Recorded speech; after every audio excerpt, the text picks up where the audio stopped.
안녕하세요, 신주입니다. 저는 전세계 미스터리한 사건 사고 소개하고 있습니다. 사진에 보이는 이 중년 남성의 이름은 박상식 씨라고 합니다. 한국과 일본으로 가는 수출 입상으로 일하고 있었어요.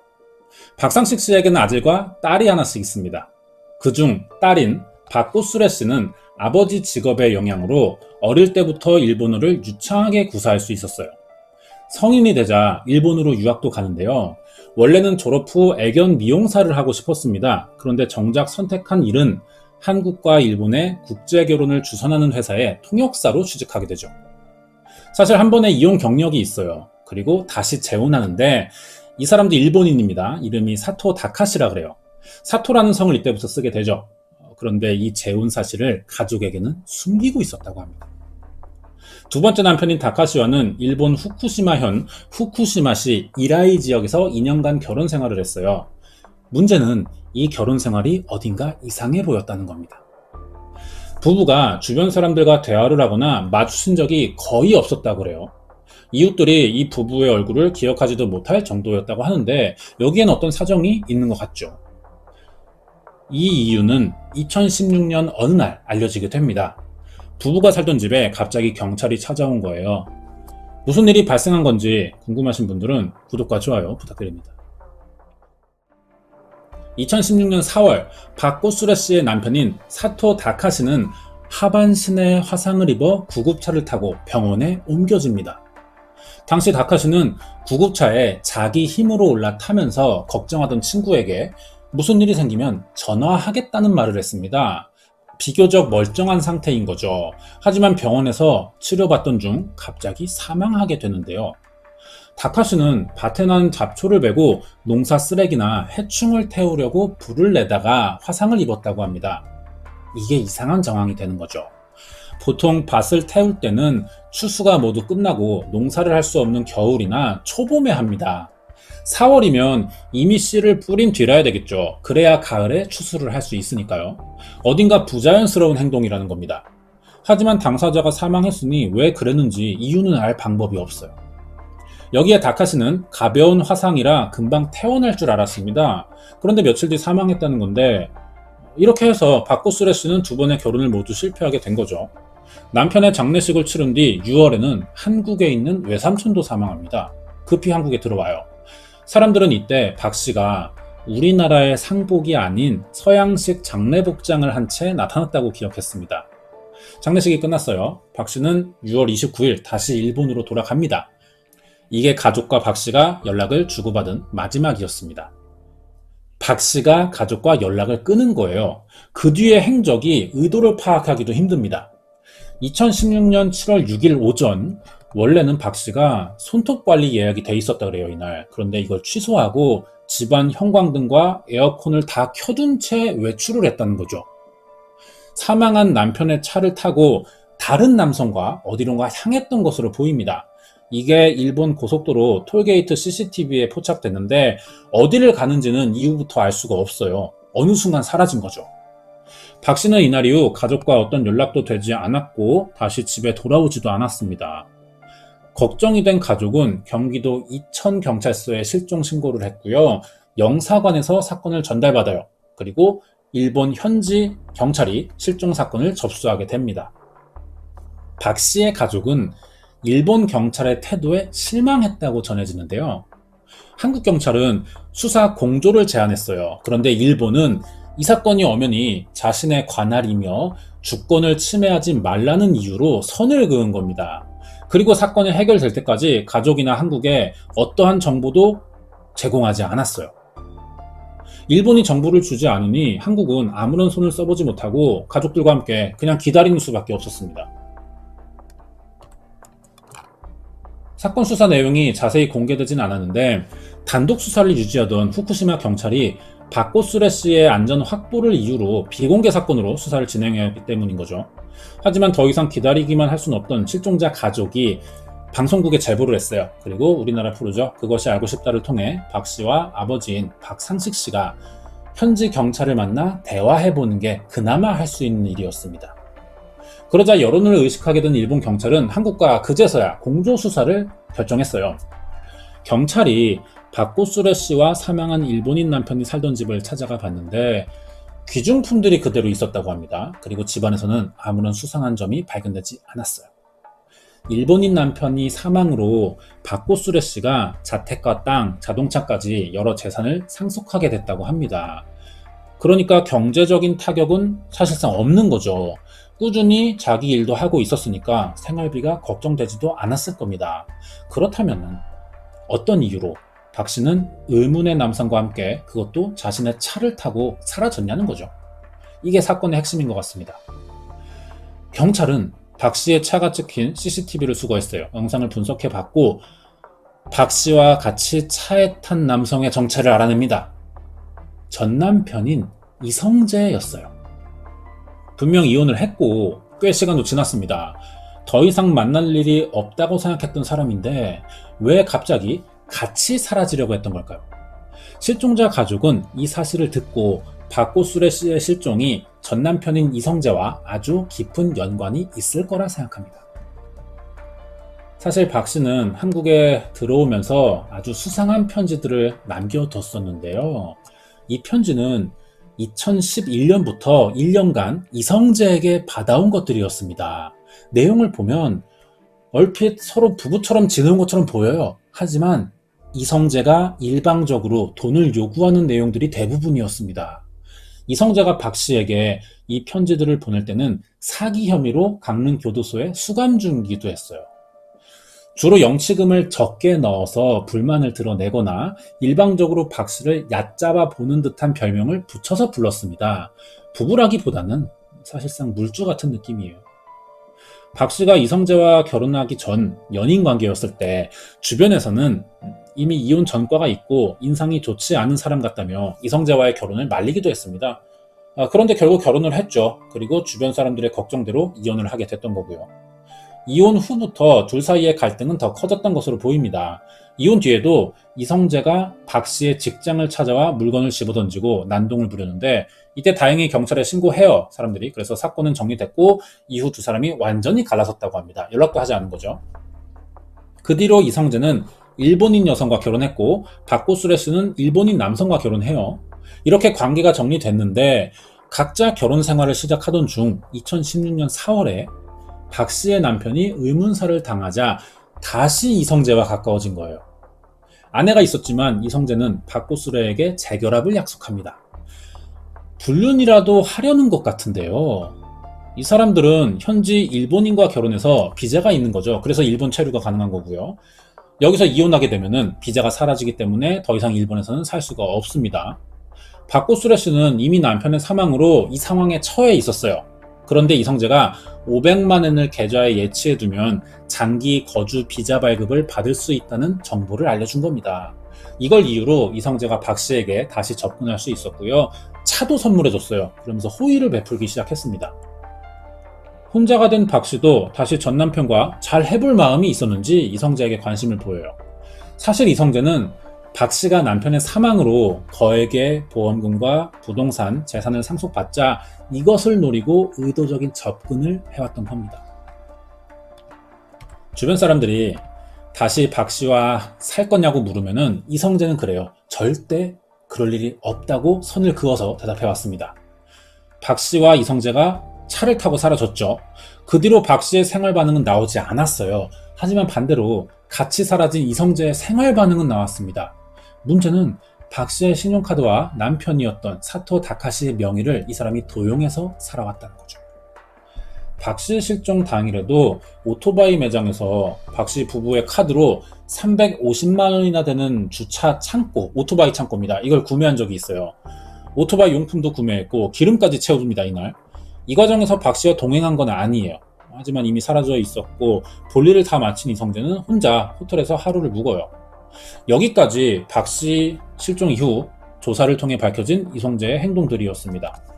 이 사실을 알게 된 일본 경찰은 이성재가 이 사건과 크게 관련이 있을 것이라 보고 2016년 7월 박 씨의 카드 사용 내역을 증거로 체포를 해요, 이성재를. 그래서 무슨 일이 있었는지 추궁합니다. 하지만 카드 사용 내역과 주변 사람들에게 보인 수상한 행동들은 모두 간접적인 증거나 정황들 뿐이죠. 직접적으로 이성재가 박 씨의 목숨을 빼앗고 유기했다 이런 증거는 찾지 못했기 때문에 사기와 횡령, 절도 혐의로만 체포할 수밖에 없었습니다. 그런데 이것도 무혐의를 받아요. 그래도 사건을 포기할 수 없던 경찰은 지속적으로 1년 2개월 동안 이성재를 4번이나 체포합니다. 그래도 이 사람은 모든 혐의를 부인했는데 결국 마지막 체포에서 재판이 열리죠. 이때 검찰이 사기, 횡령, 절도 혐의로 기소했지만 재판을 맡은 후쿠시마 법원은 여기서 절도 혐의만 인정해요. 그래서 징역 2년 6개월에 집행유예 4년을 선고합니다. 그리고 이성재는 지금 형기를 다 마쳤어요.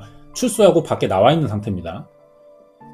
박고수레 씨 실종의 유력 용의자인데요. 정작 혐의가 없어서 죄를 묻지 못하게 되자 이 사건을 우리나라 프로에서 다루기 시작합니다. 이때까지 잘 알려지지 않았어요, 한국에서. 그러자 이성재는 여러 신문 기사에 자신은 억울한 입장이라는 반박글을 쓰기도 했거든요.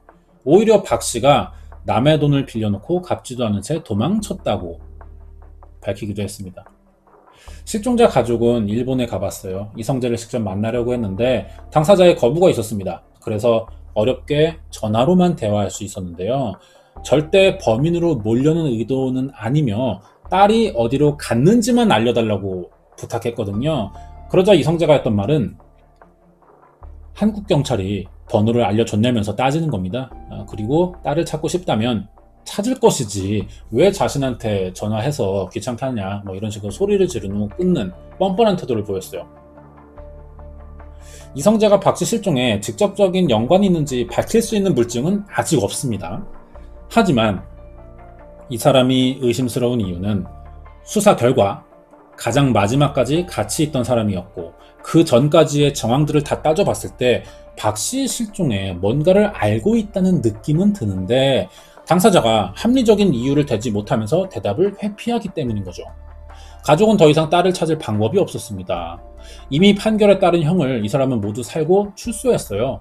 이성재는 형법상 박고수레 씨 실종과 전혀 관련 없는 사람이 된 겁니다. 현재 상태로는 사건을 해결할 수 있는 유일한 방법이 한 가지밖에 없어요. 이성재가 범행을 자백할 수 있을 만한 직접적인 증거 하나를 찾는 거죠. 이성재는 박고수레 씨의 주변 사람들이 결혼을 말릴 정도의 결격 사유인 범죄 전과가 있는 사람이었습니다. 박 씨와 짧은 결혼 생활을 하던 중에도 강릉교도소에서 1년간 복역 중이었어요. 자기 어머니의 건물과 땅을 상속받기 위해 살아있는 어머니를 허위로 사망신고했다가 적발돼 1년형을 선고받았던 겁니다. 이 기간 동안 아내인 박 씨에게는 50통이나 되는 편지를 써보냈어요. 이 편지들에서 이성재가 지난 범행들을 시인하는 정황이 다수 발견됩니다. 그중 한 편지엔 영돈이 일은 그만 잊어버리고 라는 문장이 등장합니다. 이성재의 편지에 영돈이라는 남자는 갑자기 왜 등장하는 걸까요? 이 이유는 2008년부터 시작됩니다. 다른 사건이 하나 더 끼어있던 거죠. 편지에서 언급된 영돈이라는 남성은 김씨성을 가졌어요. 김영돈이죠. 이성재와 센다이 전문학교 동기였습니다. 친한 친구 사이였다고 하는데요. 편지 내용상 이성재가 당시 빠찡코라는 사행성 게임을 자주 해왔고 이 과정에서 김영돈이라는 남성과 자주 금전 거래를 한 것으로 추정됩니다. 김영돈 씨가 이성재에게 일방적으로 돈을 빌려줬고 받지 못했던 것 같아요. 어느 날 김 씨가 돈을 갚아달라고 하자 이성재는 후루카와에 같이 가면 돈을 돌려주겠다고 약속했어요.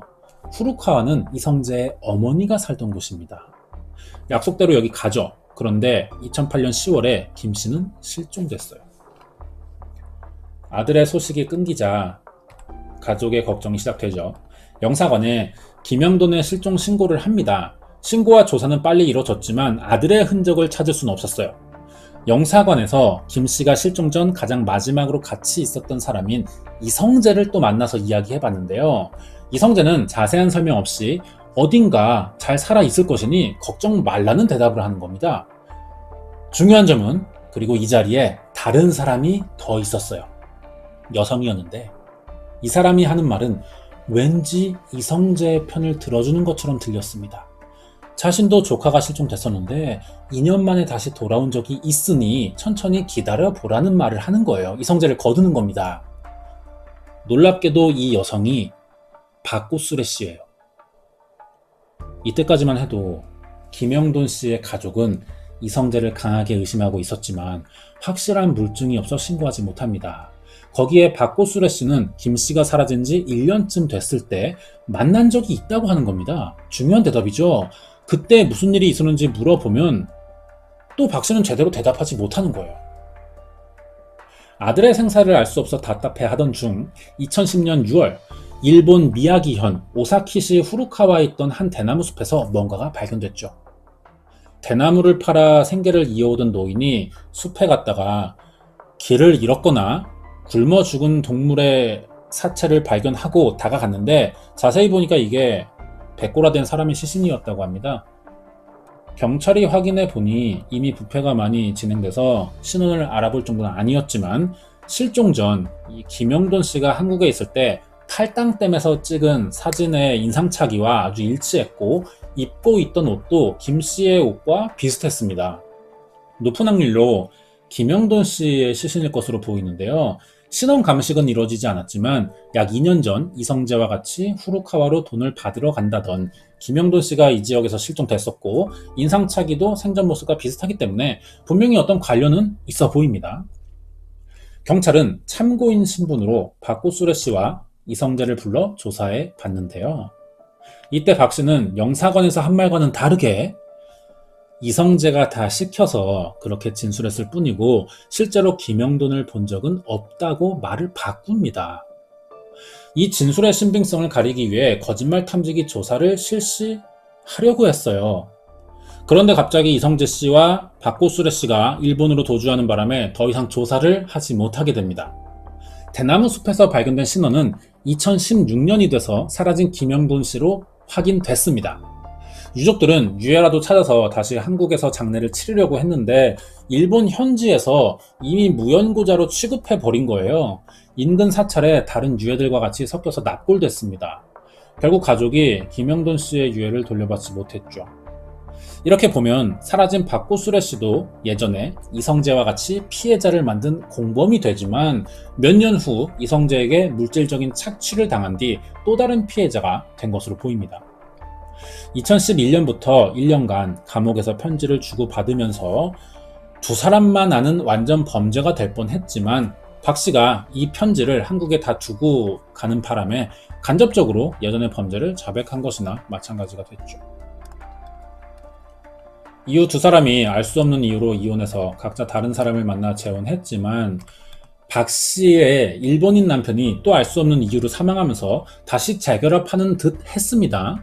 하지만 이성재는 박 씨의 상속된 재산을 노렸던 거고 결혼을 빌미로 계속해서 재산을 갈취하는 등 일방적으로 물주 취급을 해왔어요. 어느 순간 자신의 목적을 달성했다고 생각한 이성재는 박 씨와 함께 차를 타고 일본에서 어디론가 잠적했다가 혼자 돌아옵니다. 그리고 박 씨의 행방은 아무도 알지 못하는 상태예요. 정황만으로 봤을 때 이성재가 가족의 신변까지 위조해가면서 재산에 많은 욕심을 냈고 친구와 전 부인의 재산을 빼앗기 위해 치밀하게 범행을 계획해 온 것으로 보이는데요. 지금 절도 혐의만 인정돼서 형을 다 살았지만 경찰이 적극적으로 이성재의 범행이 확실하다는 단서와 증거만 찾는다면 그동안 저질러온 정황들도 입증할 수 있을 겁니다. 이렇게 예전의 행적이나 수상한 정황, 간접 증거 등 모든 게 한 사람을 가리키고 있어도 직접적인 증거 하나가 나타나지 않으면 범인이라고 할 수가 없어요. 이게 무죄 추정 원칙에 의해 증거가 우선돼야 하고 그 전까지 다른 경우의 수는 없는지를 따져봐야 되기 때문이죠. 하지만 최근 들어 물적 증거가 없이 간접 증거만으로도 사건의 유력한 용의자가 실형을 받는 판례들은 늘어나고 있습니다. 여기엔 장점이 있지만 반대로 위험성도 따르고 있죠. 나중에라도 범인이 아니었다는 증거가 발견되는 경우들이 있거든요. 문제는 이러한 사법부의 결정이 한번 내려지면 되돌리기가 쉽지 않다는 겁니다. 따라서 사건 수사는 그만큼 신중하고 냉정하게 봐야 할 필요가 있는 거죠. 이 사건을 보는 범죄 전문가들은 그때 일본 경찰의 국제 공조 수사가 빠르게 이뤄졌다면 진범과 피해자들을 빠르게 찾을 수 있었을 것이라고 했는데요. 사건 해결이 국가 간의 결정으로 이루어져야 되는 경우에 그만큼 일처리가 늦어질 수밖에 없습니다. 이런 점을 노리고 저지르는 범인들도 있고요. 박고수라 씨 실종 사건은 비교적 최근에 일어났지만 잘 알려져 있지는 않습니다. 현지 경찰의 부실한 수사 태도를 더 이상 참을 수 없던 가족 중 오빠의 이름이 박달나무 씨라고 합니다. 오빠가 제보를 했어요. 그래서 그것이 알고 싶다에 소개가 됐고 이렇게 알려지게 된 거죠. 사건을 몰랐던 사람들이 이 프로로 관심을 가지게 되자 일본과 한국에서 실종자의 행방을 궁금해하고 해결을 바라는 여론이 생기자 사건의 중심에 있는 이성재는 SNS와 관련 인터넷 기사에 정면으로 반박하는 입장을 보이면서 범행을 부인하고 있어요. 2008년과 16년에 한 남성을 따라갔다 사라졌고 사망된 채 발견된 피해자들은 그날 어떤 일을 겪었던 걸까요? 아직 제대로 된 증거가 나오지 않는 가운데 이 사건을 해결할 수 있는 한 사람은 사라진 박고수레 씨밖에 없는 것 같습니다. 하지만 이 사람의 생사 여부를 또 이성재만 알고 있다는 거죠. 사건 해결에는 조금 더 시간이 필요할 것 같습니다. 끝까지 봐주셔서 감사드리고요. 이번 이야기는 2016년에 일어난 박고수레 씨 실종 사건 파일이었습니다.